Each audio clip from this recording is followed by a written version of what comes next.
ونستعينه ونستغفره ونعوذ بالله من شرور أنفسنا وسيئات أعمالنا من يهده الله فلا مضل له ومن يضلل فلا هادي له وأشهد أن لا إله إلا الله وحده لا شريك له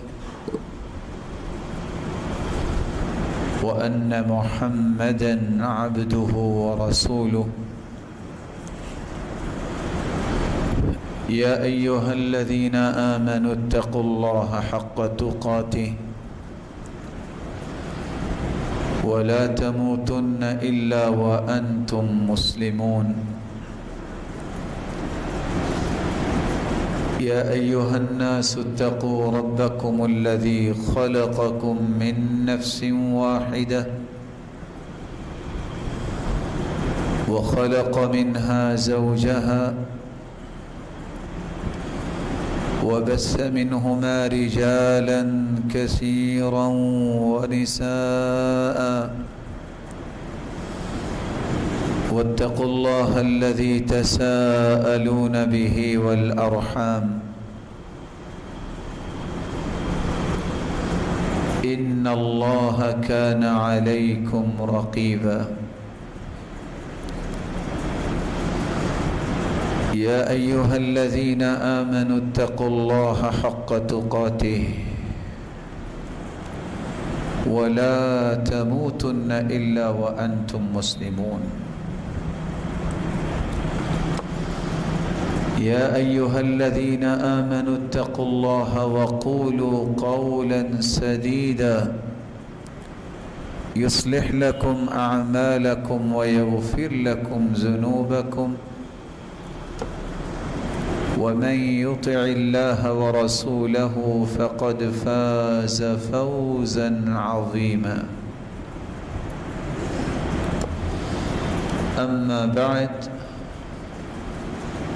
فأعوذ بالله من الشيطان الرجيم وَلَقَدْ نَعْلَمُ أَنَّكَ يَضِيقُ صَدْرُكَ بِمَا يَقُولُونَ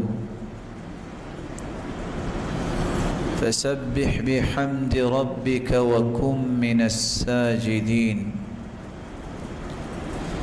وَاعْبُدْ رَبَّكَ حتى يأتيك اليقين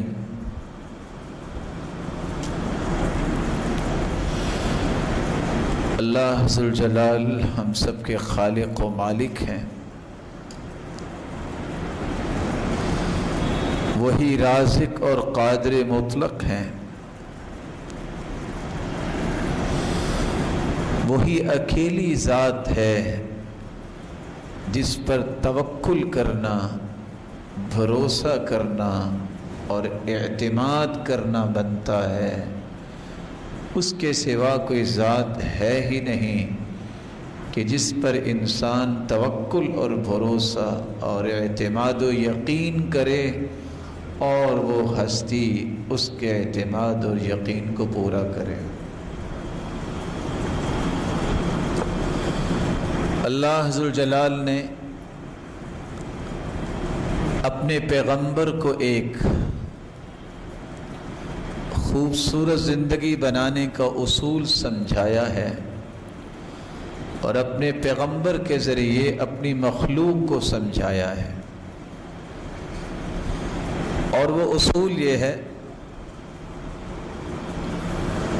زندگی کا سفر طے کرتے ہوئے کچھ لوگ آپ کو گالیاں دیتے ہیں،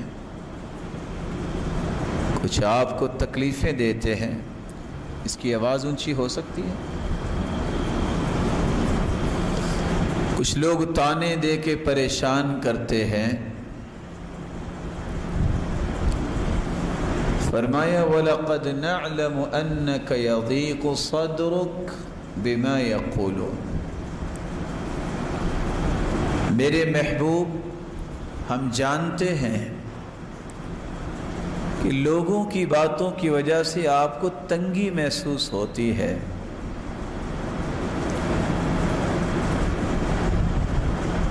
اس تنگی اور پریشانی کی وجہ سے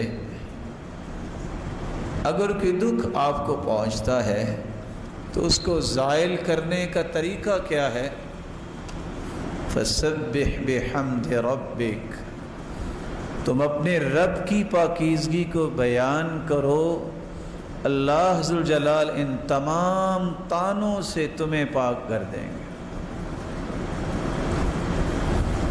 وَقُمْ مِنَ السَّاجِدِينَ،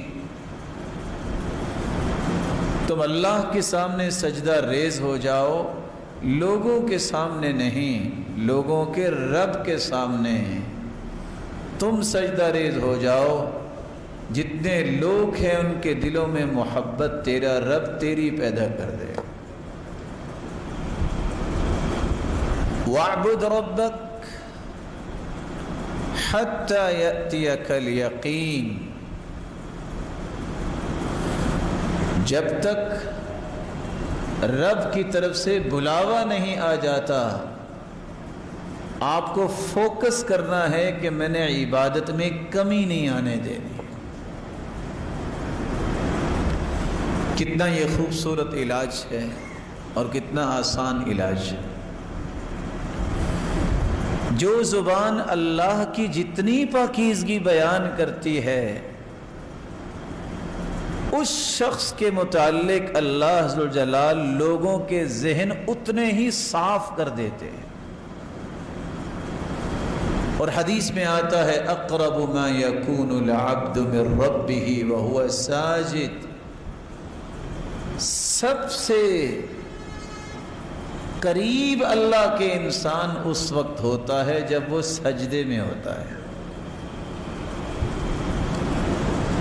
اس لیے جو انسان جتنے سجدے زیادہ کرتا ہے اتنا ہی اسے تقرب الہی نصیب ہوتا ہے۔ ایک ہے فرض نماز کے سجدے، ایک ہے سنت اور نوافل کے سجدے۔ کبھی اکیلا سجدہ بھی کرنا چاہیے رب کو راضی کرنے کے لیے، رب کی نعمتوں کو یاد کر کے۔ کسی خوشی کے ملنے پہ اللہ کے رسول کا طریقہ مبارک تھا، كان اذا اتاه امر يسر به خر ساجدا لله، آپ کو جب بھی خوشی ملتی آپ فوراً اللہ کے سامنے سجدہ ریز ہو جاتے۔ ابن حبیرہ بیان کرتے ہیں کہ وہ شخص جس کو 10 لاکھ حدیثیں یاد تھیں، جن کو عبداللہ ابن المبارک کہتے ہیں، مغرب کی نماز ایک دن پڑھ کے ذکر و اذکار سے فارغ ہوئے، سنتیں ادا کی اور بیٹھے بیٹھے رب کو یاد کرتے کرتے سجدے میں چلے گئے۔ وہ کہتے ہیں میں نے کہا ابھی سر اٹھائیں گے، ابھی سر اٹھائیں گے۔ جب عشاء کی اذان شروع ہوئی تو انہوں نے سجدے سے سر اٹھایا۔ جن لوگوں کو اللہ کے سامنے جھکنے میں لذت مل جاتی ہے، وہ دنیا کی کسی چیز میں وہ لذت موجود ہی نہیں۔ ایم اللہ کی قسم تجربہ کر کے دیکھ لیجئے، خاص طور پر سحری کے اوقات میں جب ہر شخص جو ہے وہ کوئی نیند میں ہے، کوئی اللہ کی عبادت میں ہے، لیکن آپ اپنے گھر میں اکیلے ہیں، اس وقت بچے بھی سو رہے ہیں، گھر والے بھی اگر سو رہے ہیں، آپ اس وقت جو سجدہ کرتے ہیں، جو قیام کرتے ہیں، جو رکوع کرتے ہیں، جس سے دل میں وہ لذت پیدا ہوتی ہے جو دنیا کے کسی بھی پکوان کے اندر آپ کو وہ لذت نصیب نہیں ہوگی۔ کوئی سوچ نہیں ہوتی ہے اس وقت، کوئی آواز اور شور نہیں ہوتا، ڈائریکٹ اللہ سے اس وقت ہم کلامی کا جو شرف ملتا ہے انسان کو، اس کی کیسی ہی لذتیں ہیں، اللہ سب کے نصیبے میں فرمائے۔ آج کے اس پرتشویش ماحول کے اندر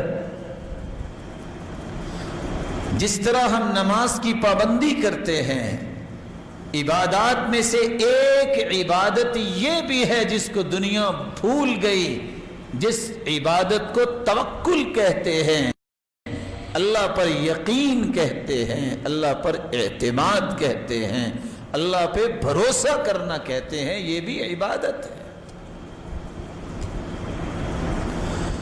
اس یقین کے ختم ہونے کی وجہ سے ہر شخص کو اس قدر خوف لاحق ہو گیا ہے، وہ یہی سمجھ بیٹھا ہے آج فلاں فوت ہوا ہے تو ظہر کے بعد میری باری آ جانی ہے۔ میرے پیارے بھائی، باری جب آنی ہے تو اللہ نے کسی سے مشورہ ہی نہیں کرنا، وہ تو لکھا ہوا ہے اللہ نے۔ لیکن یاد رکھنا، اللہ نے جو لکھا ہے وہی نافذ ہوگا، وہاں میرا اور آپ کا کوئی بس چلنا ہی نہیں ہے۔ اس لیے اس ذات پہ یقین رکھنا، اس پر بھروسہ کرنا، اس پر اعتماد کرنا، اسے ہی قابل اعتماد ذات سمجھنا، یہ ایسی عبادت ہے، یہ اللہ ہر ایک کو نصیب ہی نہیں کرتے، لیکن جس کے نصیبے میں ہو جائے اللہ ذوالجلال اسے دنیا میں کبھی گرنے نہیں دیتے۔ یقین کسے کہتے ہیں؟ والاعتقاد الجازم الثابت المطابق للواقع۔ اس قدر انسان کا پختہ مائنڈ بن جائے جس کو لغزش بھی کبھی نہ آئے، اور مائنڈ کیا بن جائے؟ نہیں، میرا رب جو فیصلہ کرے گا وہ ہوگا۔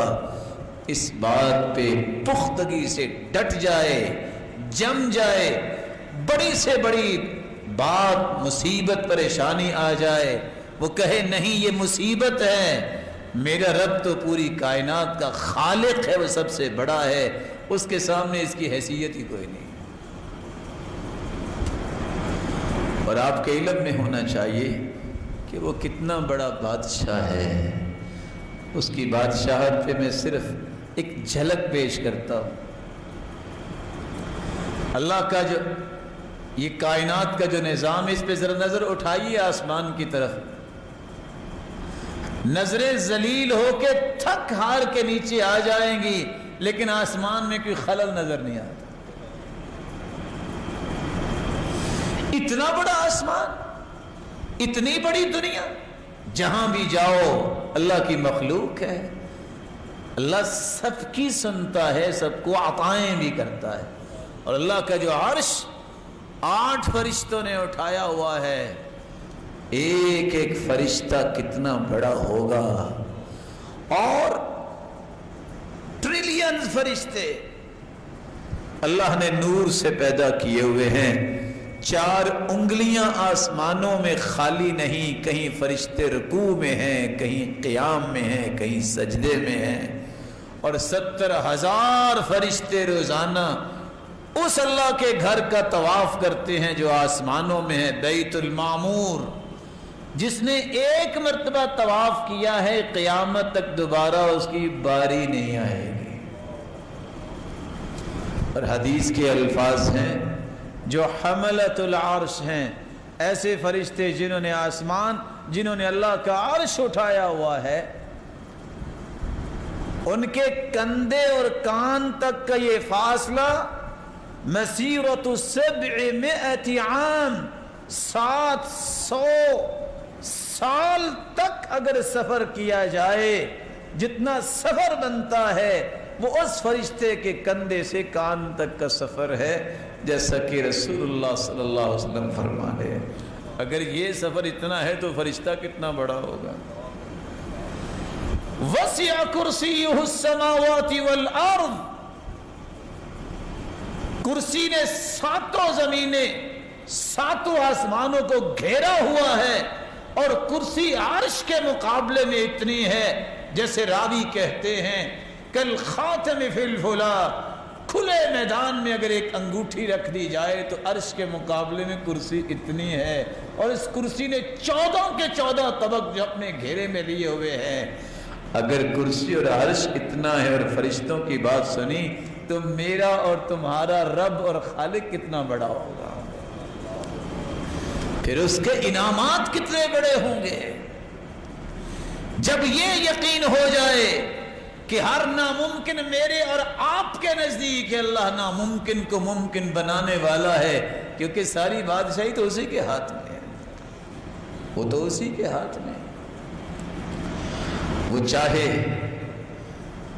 تو 9 دنوں کے بعد گری ہوئی بلڈنگ میں 9 دنوں کے بعد 1.5 ماہ کا بچہ زندہ نکال کے دکھا دے، وہ چاہے تو گرے ہوئے کنویں سے یوسف کو نکال کے تخت پہ بٹھا دے، وہ چاہے تو عیسیٰ کو بغیر باپ کے پیدا کر دے اور زکریا کے سفید بال ہو جائیں تو اس کو پھر بھی بیٹا عطا کر دے، وہ چاہے تو بند کمرے میں بے موسمی پھل مریم کو پیش کروا دے، وہ چاہے تو گرے ہوئے جہاز سے پھر بھی 2 کو بچا دے۔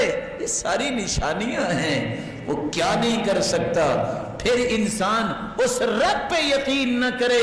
200 250 400 450 مسافر منو سامان سمیت جہاز میں بیٹھتے ہیں، پائلٹ بھی ہوتا ہے، پرو پائلٹ بھی ہوتا ہے، دونوں بسا اوقات خوش گپیوں میں مشغول ہوتے ہیں، بسا اوقات پائلٹ آرام کرنے کے لیے سو جاتا ہے، مسافروں کو کچھ پتہ نہیں ہوتا، دونوں ہی نظر نہیں آ رہے پائلٹ جو پیچھے بیٹھے ہیں، پھر بھی اعتماد کر کے بیٹھے ہیں۔ اس مخلوق پہ اعتماد بندہ کر لیتا ہے، اس رب پہ اعتماد نہیں کرتا کہ اس کے پاس بھی کوئی طاقت ہے کہ نہیں۔ وہ اتنی بڑی آنکھ جو ابراہیم علیہ السلام کے لگائی گئی، جہاں آج بھی جڑی بوٹی نہیں ہوتی، اللہ نے گلشن کیسے بنا دیا؟ کچھ ہوا؟ ادھر اور ادھر دروازے کے محمد مصطفیٰ صلی اللہ علیہ وسلم کے دروازے پہ کھڑے تھے نا کہ آج باہر نکلتے جائیں گے ملیا میٹ کر دیں گے، اپنے پیغمبر کو نکالا اور کھڑے جو تھے صرف یہ فرمایا شاہت الوجوہ، دونوں طرف سے کھڑے یہ کڑیل نوجوان، یہ گماشتے اندھے ہو گئے، کوئی دیکھ ہی نہیں سکا۔ اس پہ یقین کرنا ضروری ہے۔ اس لیے اہل ایمان کا وصف اللہ نے بیان کیا ہے، ایمان کی تکمیل یقین کے بغیر ہوتی نہیں ہے۔ ہو بندہ مومن اور اللہ پہ بھروسہ نہ ہو، اس کا ایمان مکمل نہیں ہوتا۔ انما المؤمنون الذين آمنوا بالله ورسوله ثم لم يرتابوا وجاهدوا بأموالهم وأنفسهم في سبيل الله أولئك هم الصادقون۔ سچے مومن ہیں ہی وہ جن کا اللہ پہ یقین بن جاتا ہے، پھر کبھی شک میں مبتلا نہیں ہوتے۔ کہتے ہیں جو رب نے کہہ دیا نا ہونا وہی ہے۔ ساری دنیا ایک طرف بات کہہ رہی ہو، اللہ کی رسول ایک پر اور اس کے پیغمبر کی بات ایک طرف ہو، سچی بات وہی ہوگی جو اللہ اور اس کے رسول کی۔ قرآن مجید کی جب یہ آیت اتری الف لام میم غلبت الروم فی ادنى الارض وهم من بعد غلبهم سيغلبون فی بضع سنین، رومی ان پہ غلبہ ہو گیا، عیسائی جو ہے وہ بری طرح ان کو ختم کیا گیا۔ جب یہ آیت نازل ہوئی، سیدنا ابو بکر صدیق رضی اللہ تعالیٰ عنہ اور امیہ کی بات ہو گئی۔ امیہ کافروں میں اپنے آپ کو سردار سمجھتا تھا، لو جی شرط لگ گئے۔ سیدنا ابو بکر اللہ کے رسول سے سن کے گئے تھے کہ ان قریب دوبارہ عیسائیوں کو برتری ملے گی یہودیوں پر۔ اب جس کے دارالخلافہ کی اینٹ سے اینٹ بجا دی جائے، کوئی قوم 6 سے 9 سال میں کھڑی ہو سکتی ہے؟ اور پھر اس دور کی امیہ نے کہا 10 اونٹنیوں کی شرط لگا لی۔ سیدنا ابو بکر نے شرط لگا لی، اللہ کے رسول کو آ کے بتایا، کہا ابو بکر بضع سنین، بضع جو ہے یہ 9 کے لفظ پہ بولا جاتا ہے. آپ 6 سال نہیں 9 سال کی شرط لگا لے، خاص 100 اونٹنیوں کی لگا لے. کافر ہمیشہ مظاہر کو دیکھتا ہے، نظر یہ آ رہا ہے، لگتا یہ ہے، تخمینہ یہ ہے، ایکسپیریمنٹ ایسے ہوئے ہیں، فلاں کے ایکسپیرینس یہ کہتا ہے. یہ مزاج کافروں کا ہے. مومن کہتا ہے اللہ نے فرمایا ہے، محمد مصطفیٰ کی زبان سے نکلا ہے، اس سے بڑی صداقت اللہ نے زمین پہ نازل ہی نہیں کی. شرط لگ گئی. 9ویں سال میں اللہ تعالیٰ نے فیصلہ کر دیا. جو فیصلہ تھا، جو قرآن میں اترا تھا، عیسائی دوبارہ آ گئے. کون سچا نکلا؟ جس نے اللہ اور اس کے رسول کی بات کو سچا سمجھا.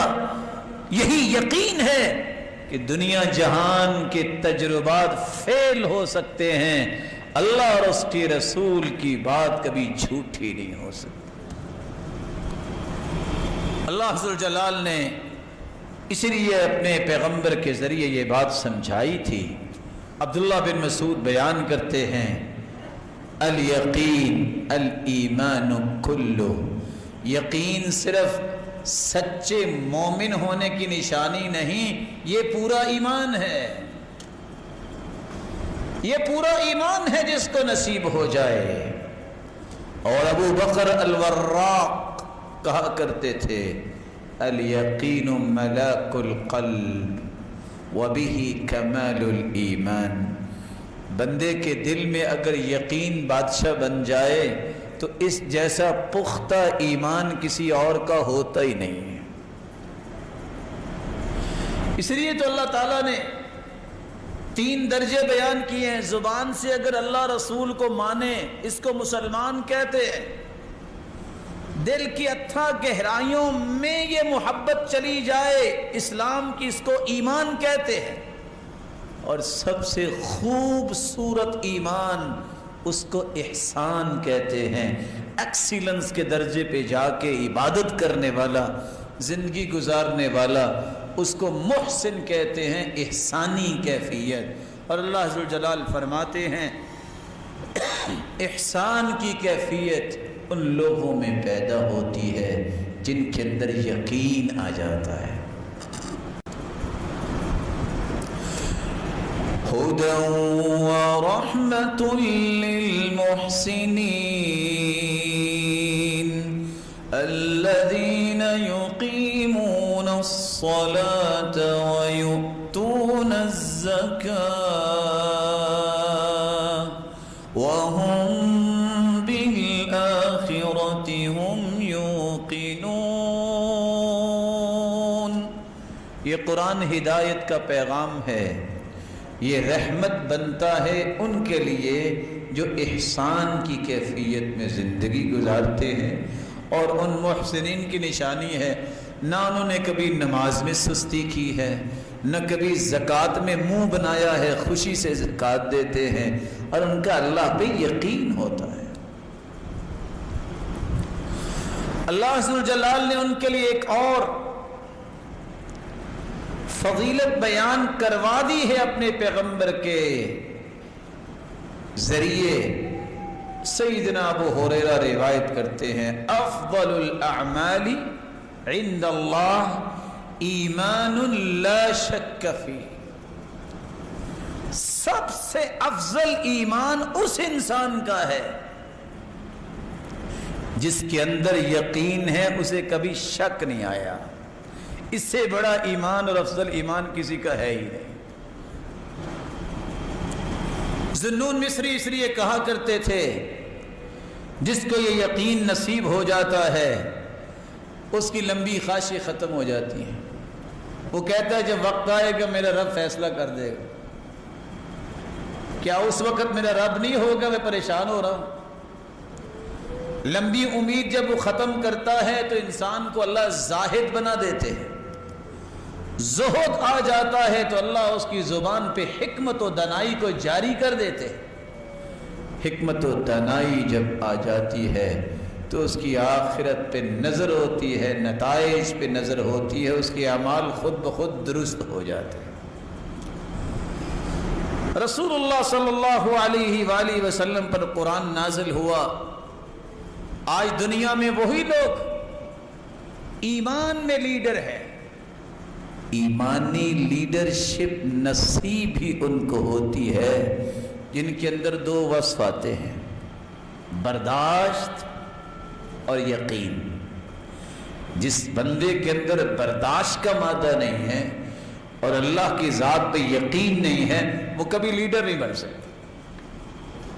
اور اسی بات کو قرآن نے بیان کیا ہے، وَجَعَلْنَا مِنْهُمْ أَئِمَّةً يَهْدُونَ بِأَمْرِنَا لَمَّا صَبَرُوا وَكَانُوا بِآيَاتِنَا يُوقِنُونَ۔ ہم نے انہیں قوم کی مقتدا بنایا، لوگوں کو پیروکار بنایا، تو ان لوگوں کا جن کے اندر دو وصف تھے، اللہ کی ذات پہ یقین اور برداشت کرنا ان کو آ گیا، اللہ نے انہیں لیڈرشپ کے لیے چن لیا۔ عبداللہ ابن عامر ابن عاص رضی اللہ تعالی عنہ سے روایت ہے، جامع الترمذی کی روایت ہے 3479، دعا جلدی قبول ہوتی اس کی ہے جس کو جتنا یقین زیادہ ہے اتنی جلدی قبول ہوتی۔ ہم جیسے بادشاہ لوگ بیچارے سوچتے رہ جاتے ہیں پتہ نہیں قبول ہوگی کہ نہیں ہوگی، جب اللہ پہ اعتماد ہی اتنا کو ہے تو قبول کیسے ہوگی؟ ادعوا اللہ وانتم موقنون بالاجابہ، اللہ سے دعا ایسے کرو کہ یہ قبول ہوگی، یقین کر کے کرو کہ یہ قبول ہوگی، ضائع نہیں ہوگی، اللہ قبول کر لیتے ہیں۔ یعنی کیسے وہ دعا کرتے تھے لوگ جن کی فوراً قبول ہو جاتی؟ یقین تھا۔ یقین کیا تھا؟ میرا رب سے تعلق ہے، میں اس کا بندہ ہوں، میں اس کی بات ماننے والا ہوں، عبادت کرنے والا ہوں۔ اللہ تو اپنے بندوں سے پیار ہی بہت کرتے ہیں۔ ایک مرتبہ اللہ کے سامنے باوضو ہو کے بیٹھ کے ہاتھ اٹھا کے تو دیکھو، اللہ کبھی ہاتھوں کو خالی واپس لوٹاتا ہی نہیں ہے، یہ وعدہ ہے اس کا۔ کچھ لوگ کہتے ہیں نہیں نہیں فلاں کی تو اللہ موڑتا نہیں اور ہماری سنتا نہیں ہے، یہ سب شیطان کے بس سے ہے انسان کے دل میں، اللہ کسی کی بھی نہیں موڑتا، یہ اللہ کا وعدہ ہے۔ بات سمجھانے کے لیے، برا کوئی شیطان سے بھی برا ہے؟ کوئی ہے دنیا میں شیطان سے بھی برا؟ کوئی بندہ نہیں۔ اللہ نے تو شیطان کی بھی نہیں موڑی۔ شیطان نے کہا تھا نا ربی انظرنی الی یوم یبعثون، اللہ جنت سے تو محروم کر دیا، قیامت تک مجھے مہلت دے دے۔ اللہ نے مہلت دے دی، اس کی بھی سن لی ہے، تو شیطان سے بھی کوئی برا ہے؟ اگر شیطان کی اللہ نے نہیں موڑی تو میرے بھائی جو رحمان کے سامنے سجدہ ریز ہونے والا ہے، اللہ اس کو کیسے موڑے گا؟ اس پہ یقین کیجئے، اس یقین کو ختم نہ کیجئے۔ اللہ عز و جلال کے پیارے پیغمبر نے فرمایا، سیدنا معاذ روایت کرتے ہیں، سلسلہ صحیحہ کی روایت ہے 2278، ما من نفس تموت وهي تشهد ان لا اله الا الله یرجع ذلك الى قلب موقن، جو بندہ یقین کے ساتھ مرتے وقت یہ پڑھ لیتا ہے لا الہ الا اللہ، یقین کے ساتھ، یہ یقین اسے فائدہ کیا دے گا؟ ادھر آنکھیں بند ہوں گی، سارے گناہ بھی معاف اور جنتی مہمان بن جائے گا۔ یقین کی شان ہے۔ اور قبر کے اندر بھی یقین ہی کام آئے گا۔ حدیث کے الفاظ ہیں، صحیح بخاری کی روایت ہے 86، وہاں دو لوگوں کا تذکرہ ہے، ایک اما المؤمن او الموقن، یقین کرنے والا اور سچا ایمان رکھنے والا. اور اسی طرح کی روایت سنن ابن ماجہ میں ہے 4268. یقین کرنے والے سے جب سوال کیا جائے گا اچھا بتاؤ تیرا ایمان کیسا تھا, تیرا دین کیا تھا, کہے گا اسلام. اور یقین کرنے والا چونکہ عمل کرتا ہے, حدیث کے الفاظ ہیں جب فرشتے سوال کرنے آئیں گے تو سر کی طرف سے آئیں گے نا, نماز گئے کہ پیچھے رہو, اس کو آرام کرنے دو, ساری زندگی تو یہ عبادت میں لگا رہا, کام ہی کرتا رہا. دائیں طرف سے آنے لگے گے زکوٰۃ آ جائے گی, پیچھے رہو, اس کو سوال نہ کرنا. بائیں طرف سے آئے گا, آئیں گے فرشتے, صدقہ آ جائے گا. پاؤں کی طرف سے آنے لگیں گے نیکیاں, وہ آ جائیں گی, پیچھے رہو. پھر اللہ کے حکم سے بھی اللہ نے ہمیں بھجوایا ہے, اور سوال 3 ہوں گے. ایمان, اچھا دین کیا ہے آپ کا, نبی کے بارے میں آپ کیا کہتے ہیں, اور یہ بتائیے رب کون ہے. تو تینوں کے جواب دے گا ربی اللہ, میرا رب اللہ ہے. نبی محمد, میں ساری زندگی اپنا قائد اعظم اس کو مانا, اس ہستی کو جس جیسی ہستی اللہ نے زمین پہ بھیجی ہی رہی. میرا دین اسلام ہے. فرشتے سوال کریں گے اچھا یہ بتاؤ کہ تمہیں پتہ کیسے چل گیا. 3 ہی سوال اور 3 ہی جواب. قرأت القرآن وعملت بما فيه وصدقت به, میں نے قرآن پڑھا, اس کے مطابق عمل کیا, اور میں نے کہا جو میرے رب نے کہا ہے سچ کہا ہے. یہ عمل تھا جس سے یقین پیدا ہوتا ہے. قرآن پڑھے نا تو یقین کیسے پیدا ہوگا, عمل ہو نا تو یقین کیسے پیدا ہوگا. پھر وہ فرشتے اتنی بات جب کرتے ہیں تو آسمان سے آواز آتی ہے ان صدق عبدی, اور میرے بندے نے سچ کہا ہے. فرشتوں فافرشوا له فراش الجنہ, یہ 3 چادروں میں سے چھوڑ کے چلے گئے ہیں, یہ تو اچھے اچھے لباس بھی پہنتا ہوگا, اس کو جنتی لباس فوراً پہنا دو. وافرشوا له فراش الجنہ, یہ زمین پہ لٹا کے اس کو چلے گئے, کیونکہ سنت یہ ہے کہ زمین پہ لٹائے, نیچے کوئی مسلح کوئی چیز نہیں بچھانی چاہیے. میڈیکلی بھی آج ڈاکٹرز کہتے ہیں اگر نیچے کوئی چیز بچھائے تو جسم گل جاتا ہے. منہا خلقناکم وفیہا نعیدکم, مٹی سے انسان پیدا ہوا ہے, اس کو مٹی پہ لٹانا چاہیے. پھر حفاظت اللہ کرتے ہیں جو نیک لوگ ہوتے ہیں. انبیاء کے بارے میں حدیث کہتی ہے ان اللہ حرم علی الارض ان تأکل اجساد الانبیاء, اللہ نے زمین پر حرام قرار دے دیا ہے وہ انبیاء کے جسموں کا نقصان نہیں کر سکتے. اور نیک لوگوں کی بھی اللہ حفاظت فرماتے. یہ چھوٹی سی قبر میں بند کوٹری میں چھوڑ کے چلے گئے. وَافْتَحُوا لَهُ بَابًا إِلَى الْجَنَّةِ, جنت کا دروازہ کھول دو, جنت کی خوشبوئیں بھی اس طرف آئیں, اس کی ہوائیں بھی آئیں. کتنا کھول دو قبر کو جو مجھے اور آپ کو اتنی نظر آتی ہے. مد بصری, جہاں تک انسان کی نظر جاتی ہے اللہ اس یقین کرنے والے کی قبر کو کھول دیتے ہیں. آگے حدیث کے الفاظ ہیں وَأَمَّا الْمُنَافِقُ أَوِ الْمُرْتَابُ, جو شک کرنے والا ہے اللہ کے وعدے اور دین اور رسول اور قرآن اور آخرت کے بارے میں, ایسا شک کرنے والا منافق, اس سے بھی 3 سوال ہوتے ہیں, جواب ہی نہیں دے پاتا. اور فرشتے خود کہتے ہیں لا دریت ولا تلیت, نہ تو نے قرآن پڑھا نہ سمجھا, تجھے جواب کیسے آنے تھے. آواز آتی ہے ان کذب عبدی, یہ جھوٹ بول رہا ہے, اس نے سنا تھا زندگی میں رب کون ہے, رسول کون ہے, دین کیا ہے. اس کو 3 چادروں میں تو چھوڑ گئے, یہ اس کے بھی لائق نہیں ہے. البسوہ لباس النار, جہنم کی آگ کا لباس اسے پہنا دو. وَافْرِشُوا لَهُ فِرَاشَ النَّارِ, زمین ٹھنڈی ہے, اس سے تو سکون ملتا ہے, اس کے نیچے جہنم کے انگارے بچھا دو, یہ اس لائق نہیں ہے کہ اس کو ٹھنڈی زمین پہ لٹایا جائے.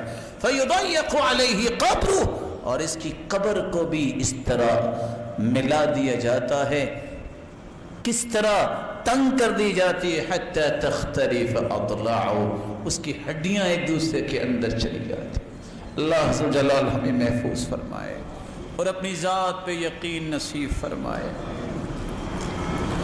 رسول اللہ صلی اللہ علیہ وسلم نے فرمایا، یہ صحیح بخاری کی روایت ہے 6306، یقین اگر ہو جائے نا تو 24 گھنٹے زمین پہ چلنے والا انسان جب بھی گرے گا موت آئے گی جنت میں جائے گا.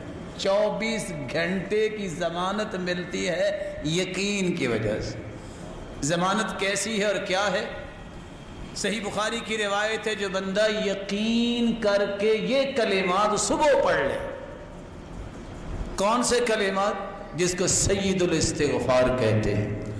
اللہم انت ربی لا الہ الا انت خلقتنی وانا عبدک وانا علی عہدک ووعدک ما استطعت اعوذ بک من شر ما صنعت ابوء لک بنعمتک علی وابوء بذنبی فاغفر لی فإنه لا يغفر الذنوب إلا أنت.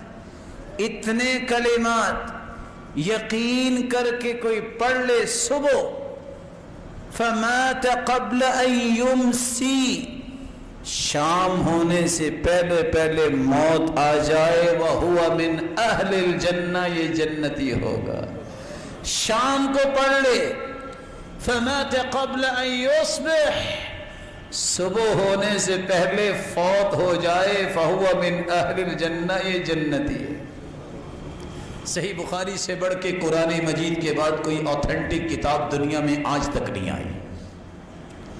اصح الکتب بعد کتاب اللہ العزیز، قرآن کے بعد صحیح بخاری سے بڑھ کے کوئی کتاب صحیح نہیں. صحیح بخاری کی یہ روایت بتاتی ہے میں اور آپ 24 گھنٹے جنت کی ضمانت لے سکتے ہیں. گنتی کے 2 منٹ صبح اور 2 منٹ شام یہ دعا پڑھ لے تو آپ اللہ کی رحمت پہ یقین کیجئے، وہ آپ کو جنت کی ضمانت میں رکھے. یقین، اس کی نشانی کیا ہے؟ کیسے پتہ چلے گا کہ یقین آ گیا ہے؟ قلت مخالطۃ الناس فی العشرہ، فیروز آبادی کہتے ہیں جس کو اللہ پہ یقین ہو جاتا ہے وہ پھر لوگوں کے ساتھ مخالطت کثرت سے نہیں کرتا کہ یہ بیلی بنے گا تو میرا کام ہوگا، اس سے تعلق بنے گا تو کام ہوگا. کہتا ہے کام اس نے کرنا ہے، اس کو پھر اس کی ہی پرواہ رہتی ہے، کسی کی پرواہ نہیں رہتی. دوسری نشانی ترک المدح لهم فی العطیہ، اللہ ہی لوگوں کے دلوں میں ڈالتے ہیں. اگر لوگ اسے کچھ دے بھی دیتے ہیں وہ ان کی تعریف کرنے سے پہلے اس کی تعریف کرتا ہے. دلوایا تو اس نے دلوایا، کون جانتا تھا. تیسری نشانی التنزہ عن ذمہم عند المنع، اگر دنیا کے اندر کوئی اسے اچھا سلوک نہیں کرتا تو ان کی مذمت نہیں کرتا. کہتے اللہ کو منظور نہیں ہوگا، اس کی کیا ہے، اس کو میں نے کچھ نہیں کہنا، معاف کر دیتا. چوتھی نشانی ہر چیز میں، ہر کام میں اور ہر حال میں اور ہر وقت وہ اپنی تمام تمناؤں اور دعاؤں کا رخ کس طرف کرتا ہے؟ اللہ کی طرف. یہ یقین کی نشانی ہے. اللہ ہم سب کے اندر یہ نشانیاں پیدا فرمائے. کون سے لوگ ہیں جو کہہ سکتے ہیں کہ میرے اندر یقین ہے؟ ان کے کچھ اوصاف بیان کیے گئے ہیں. پہلا وصف یہ ہے کہ یقین کرنے والوں کا اللہ ذوالجلال کی قضاء و قدر پر ایمان ہوتا ہے. قضاء و قدر کا مطلب اللہ کے فیصلوں پر، اللہ کے اندازوں پر ایمان ہوتا ہے. یہ یقین کرنے والوں کی پہلی صفت ہے. فیصلہ ہوا، بیماری آئی، اور بغیر بیماری کے بھی فوت ہو گیا، یقین کرنے والے کیا کہتے ہیں؟ یہ اللہ کا فیصلہ ہے۔ 1,24,000 پیغمبر بھی اللہ کے پاس چلے گئے، 1,44,000 صحابہ بھی اللہ کے پاس چلے گئے اور اپنے وقت پہ گئے۔ اگر کسی کو اللہ بلا لیتا ہے، یہ اس کا فیصلہ ہے۔ اور اگر یہ کہے ابھی تو چھوٹے بچے ہیں، کیا بنے گا، یہ یقین والوں کی باتیں نہیں ہیں۔ چھوٹے بچے جو ہیں ان کو کون پالتا ہے؟ تجھے کس نے پالا ہے؟ یاد کرو تمہیں کس نے پالا ہے؟ وہ تو اتنا محبت کرنے والا ہے۔ یہ میری اور آپ کی سوچ ہے کہ کیا بنے گا۔ اللہ ذو الجلال کا نیک بندہ وَكَانَ أَبُوهُمَا صَالِحًا، نیک آدمی جب فوت ہو گیا، خزانہ دیوار کے نیچے چھپایا تھا، دیوار گر گئی، 2 یتیم بچے تھے، حفاظت کون کرنے والا ہے؟ اللہ نے 2 پیغمبروں کی ڈیوٹی لگائی کہ جاؤ جا کے دیوار بناؤ، میرے نیک بندے کی اولاد کا فیوچر کہیں ضائع نہ ہو جائے۔ نبیوں کو لگا دیا، لیکن یقین شرط، یقین شرط۔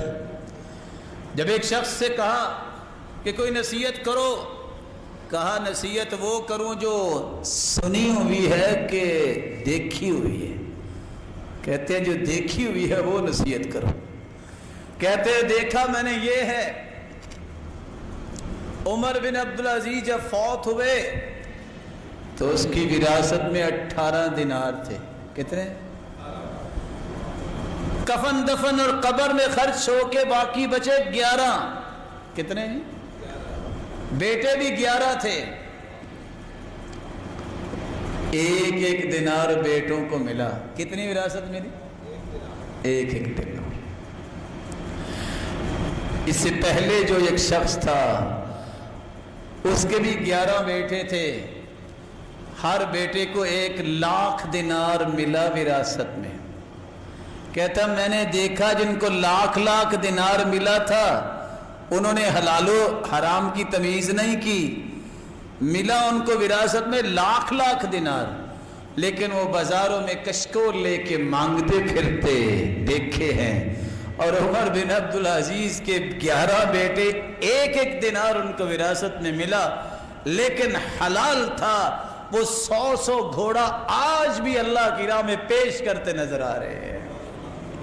یقین کی بات ہے، یہ یقین ہر مسلمان کے اندر پیدا ہونا چاہیے، اور اس کی پہلی صفت یہ ہے جو اللہ کا فیصلہ ہے اس کو خوشی سے تسلیم کرے۔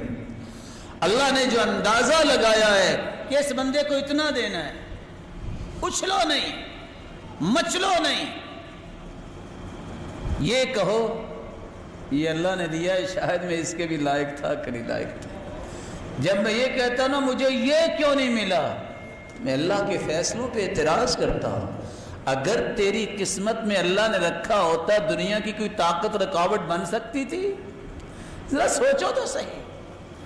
جب کوئی رکاوٹ بننے کی اہلیت ہی نہیں رکھتا دنیا میں، تو پھر اللہ کا فیصلہ جب تک نہیں ہوگا اس وقت تک وہ چیز تمہیں ملے گی نہیں۔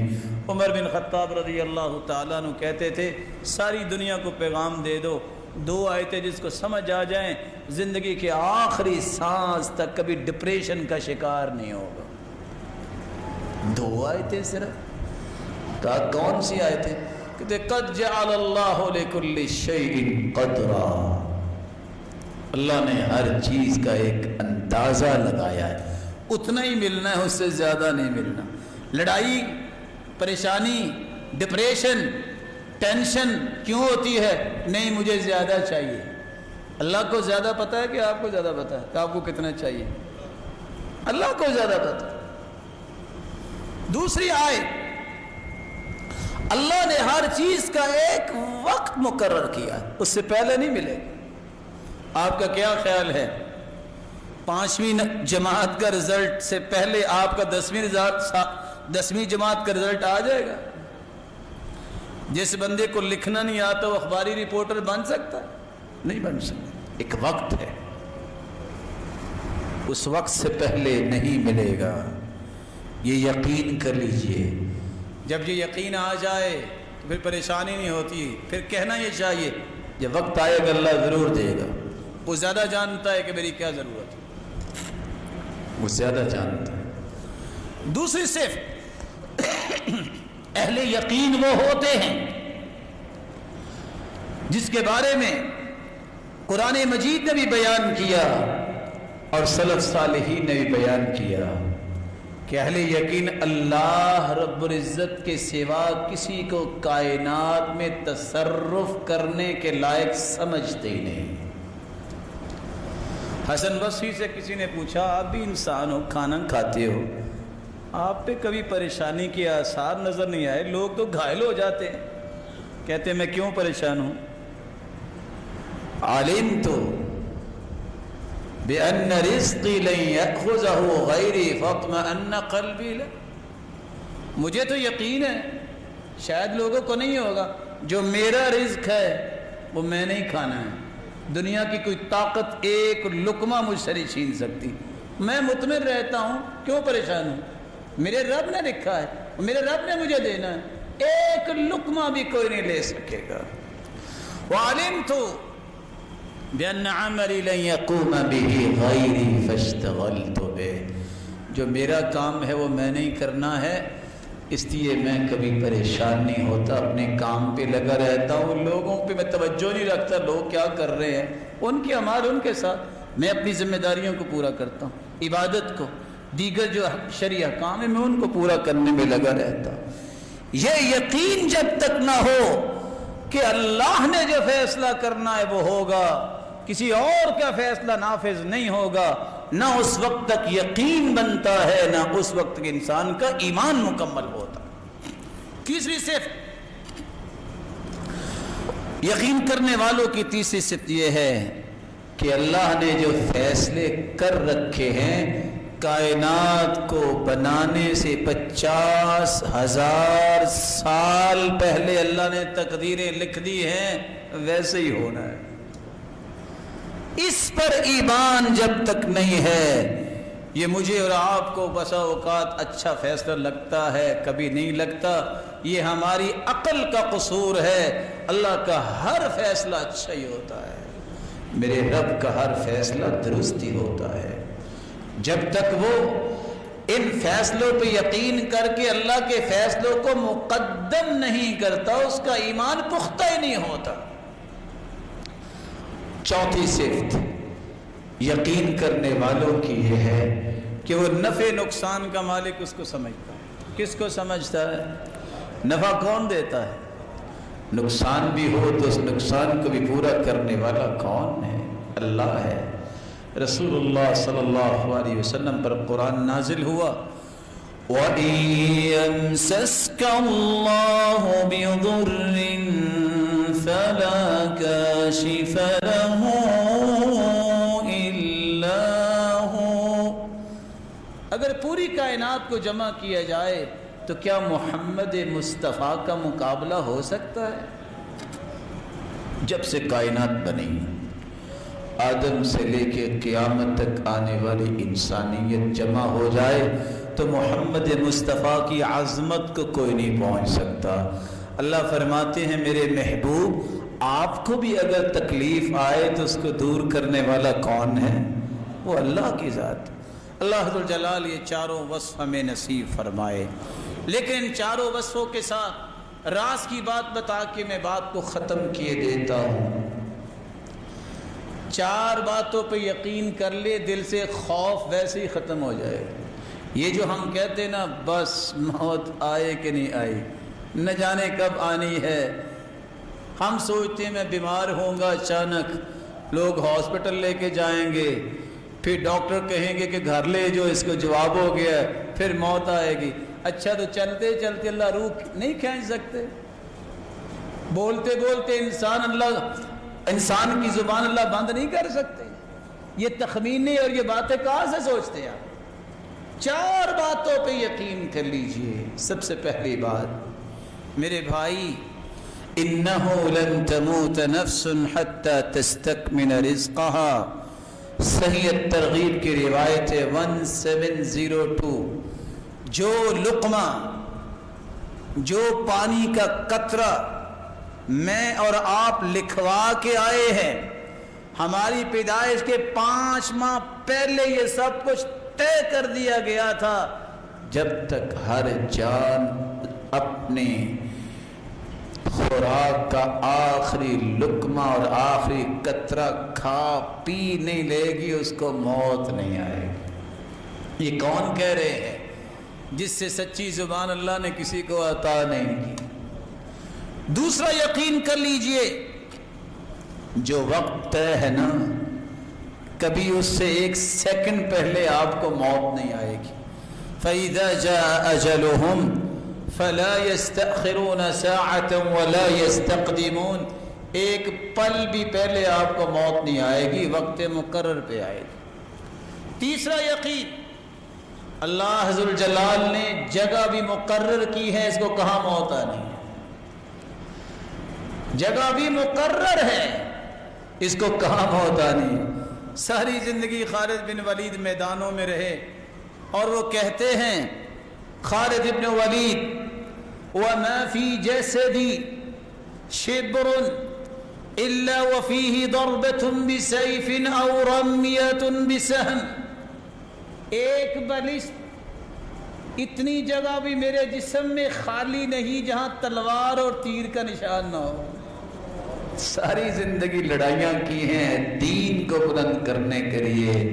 خالد بن ولید نے شہادت مانگتے رہے ہیں، موت ان کے آگے آگے رہی ہے، یہ پیچھے پیچھے رہے ہیں، لیکن موت آئی بھی ہے تو کہاں چارپائی پہ گھر لیٹے ہو گئے۔ اور ساتھ وہ کہا کرتے تھے، جاؤ میرا پیغام دے دو، وَلَا نَامَتْ عُيُونُ الْجُبَنَا، اور بزدلوں کو نیند نہیں آتی، ان کو میرا پیغام پہنچا دو۔ میں نے ساری زندگی اللہ کے دین کی بلندی کے لڑائیاں کی ہے، آج گھر لیٹے مجھے موت آ رہی ہے۔ من طلب الشهادة بالصدق بلغه الله إياها وإن مات على فراشي، جو سچے دل سے شہادت مانگتا ہے اللہ اسے عطا کر دیتے ہیں، خواہ وہ اپنے گھر میں چارپائی پہ فوت ہو۔ تو جو جگہ ہے وہ طے ہے۔ حدیث میں آتا ہے اللہ ذوالجلال نے جہاں اس کو موت دینی ہوتی ہے وہاں اس کی کوئی ضرورت رکھ دیتے، پھر سبب بھی طے ہے۔ اس کو ہچکی آئے گی فوت ہوگا، یہ بیٹھا بیٹھا اچانک فوت ہوگا، یہ سویا سویا اٹھے گا نہیں، اس کو بیماری ہوگی، اس کو کچھ بھی نہیں ہوگا، سبب بھی طے ہے۔ رسول اللہ صلی اللہ علیہ وسلم نے فرمایا، اذا قضى الله ميتة عبد بأرض جعل له إليها حاجة، اللہ ذوالجلال جب کسی کو موت دینا چاہتے ہیں، جس جگہ دینی ہو اس جگہ پہنچا دیتے ہیں، جس سبب سے آنی ہو وہ سبب پیدا ہو جاتا ہے۔ امام اوزاعی کہتے ہیں ایک شخص نے ساری زندگی مچھلی نہیں کھائی، کہتا ہے مجھے ڈر ہے کہ کہیں کانٹا نہ مجھے چھپ جائے۔ ساتھیوں نے مجبور کیا، پہلے دن مچھلی کھائی، کانٹا چبھا، وہیں فوت ہو گئے۔ اللہ کا فیصلہ۔ تعجب کی بات ہے کس طرح 43 سال تک حج کے لیے پیسہ جمع کرنے والی انڈین عورت جب وہاں پہنچی ہے خوشی میں آ کے سجدے میں چلے گئی کہ اللہ نے حج کے لیے بلا لیا ہے، اور سجدے میں پڑی، فوت ہوگی اور اٹھی نہیں۔ اللہ ذوالجلال سبب طے ہے، جگہ طے ہے، وقت طے ہے، اور یہ بھی طے ہے کہ یہ کھا کے ہی فوت ہونا ہے۔ جب یہ ساری چیزیں طے ہیں تو پریشانی کیا ہے؟ مسکراتے جانے کی تیاری کرو۔ تیاری کیا ہے؟ نمازوں کی پابندی، توحید کو خالص کرنا، بڑوں کا احترام، چھوٹوں پہ شفقت، خیر خواہی مسلمانوں کے لیے مانگو اور کرو، یہ کام کرو۔ جب جاؤ تو مسکراتے جاؤ، جانا ہے تو پھر بھی کس کے پاس جانا ہے؟ وہ ایک دیہاتی تھا نا، تو دیہاتی کو لوگوں نے بڑا ڈرایا، قبر بھی ہوگی، حشر بھی ہوگا۔ کہتا ہے میں نماز تو پڑھتا ہی ہوں آخر، لیکن یار ایک بات تو بتاؤ، ویسے جانا کدھر ہے؟ کہتے ہیں اللہ کے پاس۔ کہتا ہے پھر خیر ہے، وہ بڑا رحمان رحیم ہے۔ دنیا جہان کے سارے رشتہ دار مل جائیں تو اتنی محبت تمہیں نہیں دے سکتے۔ ساری دنیا بھی مل جائے تو نہیں دے سکتی جتنا تمہارا رب تمہیں عزت اور تمہیں محبت سے نوازے گا. وآخر دعوانا الحمدللہ. الحمدللہ علی احسانی والشکر له علی توفیقہ وامتنانی. اما بعد. اللہ پر یقین یہ سچے مومنوں کی نشانی ہے، اور جس کو یقین مل جاتا ہے اس کو سمجھ لو کہ اللہ کی رحمت مل گئی. اور جو یقین سے محروم ہے وہ دنیا کے ہر غم اس کو چمٹ جاتے ہیں. یقین ایسا ہے جو انسان کے دل سے خوف کو دور کرتا ہے. یقین نہ ہو تو ہر وقت پریشانی انسان کے دل میں رہتی ہے. یقین کر لیجئے کہ تمہارا رب تمہیں ضائع نہیں کرے گا. تمہارے رب کے وعدے سچے ہیں، اور تمہارے رب نے جو پیغمبر بھیجا ہے اس کی باتیں سچی ہیں. اور وہ باتیں کیا ہیں کہ مسلمانوں تم اللہ کے سامنے جھکتے رہو گے تو اللہ تمہیں ضائع نہیں کرے گا. میری اللہ سے دعا ہے یہ جتنے روشن چہرے بیٹھے ہیں ہر قسم کی وبا اور بیماری اور مصیبتوں سے سب کو محفوظ فرمائے. اور اللہ عز و جلال جو بھی بیمار ہیں روحانی یا نفسیاتی یا جسمانی ان کو شفا یاب کر دے. اور جو دنیا سے رخصت ہو گئے ان کو کروڑہ رحمتوں سے نواز دیں اور ان کی آخرت کو بہتر فرما دے. اور اللہ عز و جلال جس طرح اس تیرے گھر میں سب جمع ہیں سب کو جنت الفردوس میں جمع فرما دے اور اپنے دیدار کا مستحق بنائے.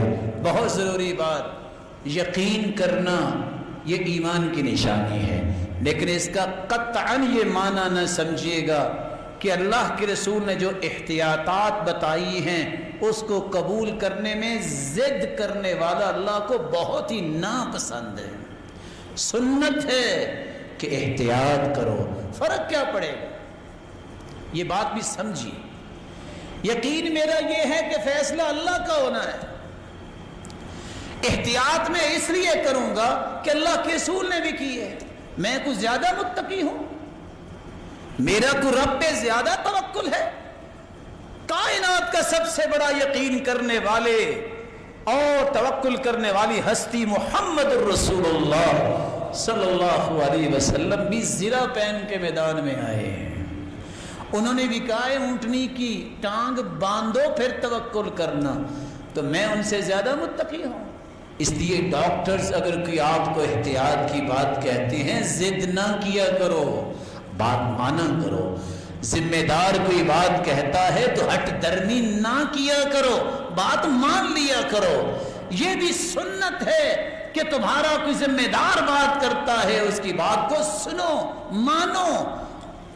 اگر تو ہم دین میں سچے ہیں تو ہمیں اللہ پہ یقین بھی کرنا ہوگا اور اس کے ساتھ سنت سمجھتے ہوئے ان احتیاطات کو بھی اختیار کرنا ہوگا. مالک الملک آپ سب کی حفاظت فرمائے. وآخر دعوانا